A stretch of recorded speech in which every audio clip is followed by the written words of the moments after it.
I'm just doing a video on the new series that Glock is coming out with, the V series, and just some stuff I've seen online in regards to it. A lot of mistakes being made, I think, and they definitely bent the knee to the government on this one. They they had plenty of options rather than to just completely redesigned the internals of their gun, which was like the main selling point for Glock all this time. Was that it's a tried and true tested design, and now you're just changing the design. So that kind of takes away from the tried, true, and tested part of it when you just change out all the internals. I mean, you can still have the same looking gun, but if the internals are different, then this is not going to be the same. And on top of that, one of the bigger mistakes I think, which is a definite money grab at this point, is that their 9mm versions of the V series is not going to be MOS ready. I'm sure you can get your slides sent out to be milled if you wanted to. A lot of people still do that anyways, but just the fact that and it's only the 9mm. From what I saw, somebody had said that I mean, for sure their 40 line, all their 40 Smith & Wesson line of the V series of Glocks are going to come MOS ready. But on top of that, somebody told me that the 10 mil and the 45 and the Glock 19X version of the V series is also going to be MOS ready. But the typical Glocks are not. It just doesn't make sense to me because a lot of people are going to optics these days. I don't, but that's a personal decision that I've made because I'd rather spend more money on guns and ammo than spend money on an optic because I normally carry in a pocket anyways. So having an optic is just a little bit more bulk in my pocket that I don't necessarily need. But those are just my opinions on optics right there. I think they're great tools. But anyways, back to the V Line series of Glocks. This is a mistake that a lot of companies make. A lot of companies don't realize the power that they hold, and that they could definitely use it to for they could use the power that they hold in a lot better ways to bring advantages to the consumer side of the market rather than more power to government and other companies kind of teaming together to get what they want that usually does not go well for the consumer in general, which doesn't make sense to me because if this is truly a free market capitalism, you'd want the consumer's best interest in mind. And this is just not a Glock issue. This is a lot of issues stem from this, like YouTube. YouTube will err on the side of censorship in a lot of their videos that they monitor, and they kind of act like publishers at this point when they censor certain videos because they disagree with certain ideologies or certain things, and it's not YouTube wanting that. It's their advertisers saying, hey, you need to remove X content, otherwise we won't advertise on your platform. And now what YouTube can do, instead of just censoring certain individuals, YouTube could rather just say, like let's say Coca-Cola and Pepsi, two huge advertisers, and if one of them went to YouTube, hey, you got to censor a certain person, otherwise we just won't advertise on your platform. YouTube bends the knee, and then they censor so and so for whatever reason. It doesn't have to be specific. It's never been. I mean, there have been specific reasons, and they keep getting the reasons keep changing. But rather than YouTube will just censor them. But they could instead, Coca-Cola, you want so-and-so censored, otherwise you won't advertise on our platform. That's fine. You don't have to advertise on our platform. The biggest platform for video content, YouTube. Coca-Cola, you don't need to advertise for us anymore. We'll just go strictly to Pepsi. And then just watch Coca-Cola be like, you know what? What are we even talking about here? But never mind. I was crazy for me to even mention us not wanting to advertise on your platform over this small issue that it's going to be a non-issue in 6 to 8 months from now. Like, really, you know what? Fair game. We don't even bother censoring anybody. Like, they could go that route. And this is just one example of YouTube, and it's a huge example because this happens all the time with YouTube. And this is exactly the way Glock should be thinking about these things. It's like, instead of California coming out with some law forbidding the sale of Glocks, which that always works. Gun laws always just work. Like, you just You're never going to see another Glock Gen 3 or Gen 4 or Gen 5 in California ever again now because of that law they made. It's just, you'll never see them again on the streets, ever. They're gone. Everybody who ever bought a Glock ever in California, they just magically disappeared overnight because they signed this rule into law. But, instead of just bending the knee like they clearly have and are trying to sell it as some like new revolutionary design for their gun, which it's not. I mean, their whole thing is like, well, we're going to build a better trigger for Glocks. People didn't buy Glocks for their trigger. They bought it for the tried and true test design that they are reliable, but they're largely reliable. And if it's not, you can make it reliable. Swapping out certain parts or whatever minor gunsmithing that you have to do. But now you're changing the internals of it. And if you wanted a Glock with a better trigger, you'd either get a Shadow Systems or you would just install a new trigger yourself. That as simple as that. Glock was not the go-to for aftermarket parts. They were there for a stock gun that worked. You could say you've had all the lemons in the world about Glock. There are overwhelmingly more working Glocks than there are bad ones, and even the bad ones you can get to fix if you change out the certain part that might have a defect on it, whether it be a slide, whether it be a firing pin, whether it be some blemished barrel that's just catching somewhere. You can make it work with very little effort to put into it. So this whole redesign for a better shooting gun is it's just bad timing with everything, right? Because everybody clearly sees that they're doing it because of the ban that California put. And Glock really could have just simply said, okay, you know what? We're just going to stop all of our contracts with all military and law enforcement in California. And then left it at that. Like any state that was trying to pass this rule, I think there's 4 or 5 states that were trying to ban Glocks because they could be easily turned into a machine gun through the use of a switch. Which I've accidentally made a few Glocks turn full auto, but those are fixed now. But yeah, they could have easily just canceled like any contract in those regions, being like, "Oh, we just won't sell you our gun anymore. You just won't use our gun." That's it. You can still continue your line throughout every other state. I think PSA does that. I think PSA sells to every state except for California. Like they ship guns to all those states except for California. And guess what? They're still cranking out Gen 3 clones of Glock Gen 3 clones. No problem. So it just doesn't make sense why they would just make it a blanketed thing all around. We're going to discontinue our entire line of very recognizable, very workable, very reliable pistols. And we're just going to stop doing that now because a few states said Glock bad because it could be turned into a machine gun. Which, by the way, this new V Line series, I wouldn't be surprised if somebody made a switch out of spite to work in a V Line. Like it is doable. It is possible. It's most likely going to happen within a month of the V Line series being released. I want to put it past somebody to do it strictly out of spite, and then for somebody else to do it just to get around the rule. And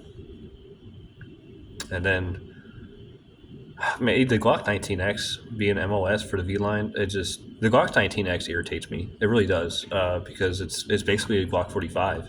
And where the Glock 45 shines as opposed to the 19X is that the Glock 45 doesn't need proprietary mags. That's it.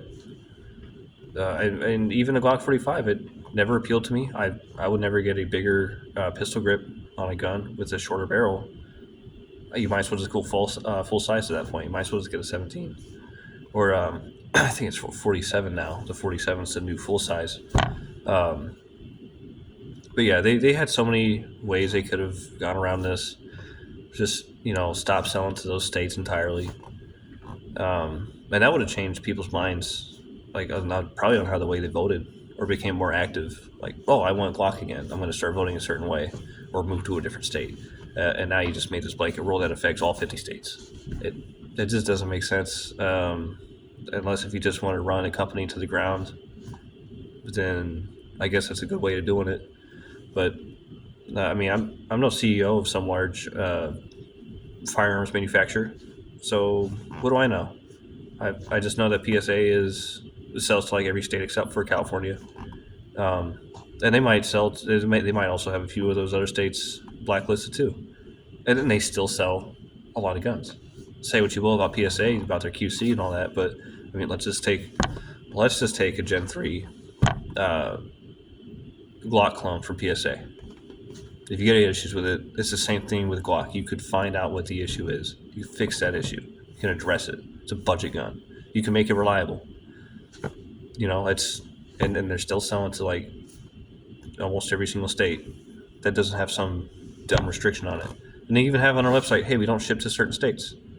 Like Glock could have easily done that. This ruling is not going to affect anything. Like whatever gun ban or gun control law is passed and enacted and enforced, people still find loopholes all the time. Like you telling me that somebody in Colorado who has a Glock isn't just gonna go take a trip over to California real quick and sell it to a buddy, like under the table? Is it legal? Probably not. Do I think they're doing anything wrong? I don't. I don't think they're doing anything wrong at all by doing that. It's just you're in an area. You want to buy a gun. You got a Glock to sell. Now there's a Glock to California. What could have stopped that? Like, are you setting up border checkpoints at every road that leads into the state? Like, you got any Glocks today? It's not going to stop that at all. And it's certainly not going to stop the aftermarket clones. From what I've seen, like, I don't think PSA is going to. You can't PSA. You can't sell them there. But P80s or the P76 frames. I don't think those are going to stop making their way into California. I think you're still going to see those. You can even get 3D printed frames. I'm not sure what's really stopping those from making their way into California, other than like PSA specifically not shipping those items into California. But again, I got a buddy in Colorado who wants to sell me this PSA frame, and he made his way over here to California, and he just boom, I'm in the area. Oh, you're looking. I brought this. I could use a few extra dollars. I don't need this frame anymore. Here you go. That didn't stop anybody just then, and they're most likely not going to commit any crimes with that Glock or a Glock clone. It's just something they did, and it's automatically illegal for some reason. It just makes no sense. It's not stopping anything. If people really wanted to, people are still going to get their hands on Glocks. People are still going to get their hands on switches. They're still going to use them for. Some of them might use them for nefarious reasons. Some of them might just use it for fun, just breaking the law, some arbitrary law, just have a little bit of fun at the range. I see FRTs, I see super safeties. I've seen, I don't think anybody's brought a switch in, but somebody's brought in a full auto Glock to my shop. That wasn't me on accident. And they just have fun at the range. Like they're not committing no crimes with it. They're just shooting to have fun. They're like, this $200 super safety looks really like a lot of fun to put in my AR. And then they do it. And then they like fire off 30 rounds in 2 seconds. It's fun. But yeah, it's really not. It's stopping nobody. The only person being stopped by this is Glock. Glock is in their own way by doing this. It's just, I don't know. I'm still going to make my Glocks. I still might buy. The aftermarket's still there for the support to buy parts and whatnot. I'm still going to buy my Gen 3s and Gen 4s. I've got 2 Gen 5s. I got a 17 and a 26 Gen 5. I kind of wished I'd gotten those in Gen 4, though, simply for the aftermarket parts. And I like the finger grooves. I'm going to say I liked it. I do like the finger grooves. But the G17 Gen 5 I got was like $350. And it was like a LEO trade-in. Barely used. Same as my G26. Barely used. Came with night sights. And they're both like $300. And I carried that G26 for over a year before I went to my G43. But I don't know. I think in terms of reliability and innovation and just the company doing things right now, I have to say Smith & Wesson might have the upper hand right now. in terms of that. Smith and Wesson has the contract for chips. I think California Highway State Patrol. I think they still have a contract with them for the 40 Smith and Wesson, which was like the main reason why they came out with the Smith and Wesson M&P 2.0 Full Metal Series and 40, was because there's a lot of branches of law enforcement in California that still support the 40 Smith and Wesson. They have a contract with Smith and Wesson to still use the 40 Smith and Wesson. So I don't know why Glock just didn't bug out of the state. Just be like, fuck it, we're out of here. Like, y'all could keep your dumbass rules, and we'll just keep selling our popular, series and line of guns to everybody else. Literally everybody else. They could have just done that. They would have saved face. They would have still kept a large part of their consumers. I mean, you're still going to have your Glock fanboys that are going to stand by Glock no matter what. But I mean, after this, as they're changing up the internals, simply because of a law being passed. One, it's like they could easily just do this again in the future. Just change everything up to appease some arbitrary law passed in Congress or state law. They could just change it up again. I mean, they did it once. They could do it again. They could just make it so like, oh, we're actually going to start making all of our Glocks only hold 10 rounds for reasons. And then they'll justify it with like, but it's going to have a better trigger, or it's going to have a better magazine release, or they're going to come with better sights, but 10 rounds because it's going to coincide with everything just right, just with the new design we're making. It's just, Smith & Wesson ain't doing nothing like that from what I've seen. And probably Springfield, Walther, Smith & Wesson. I haven't heard a lot of huge controversies about them lately. Now, Sig and Glock are up there now. And all those three companies I just listed, all they got to do is just not mess up. That's it. They just got to not fuck up. They got to side with the consumer. And if we get any more of these larger companies siding more with authoritarian governments over the consumer, consumers buying their products, it's a bad sign. I thought Sig was. I mean, they didn't necessarily side with the government or anything. They just are very not transparent about anything, and they somehow get all these lucrative deals and contracts for the military unopposed. Doesn't make sense to me, unless there's some palms being greased along the way. But I don't know. I just hope we don't see any more firearms manufacturers following the footsteps that Glock just did, simply to appease, local state governments, just to get on their good side.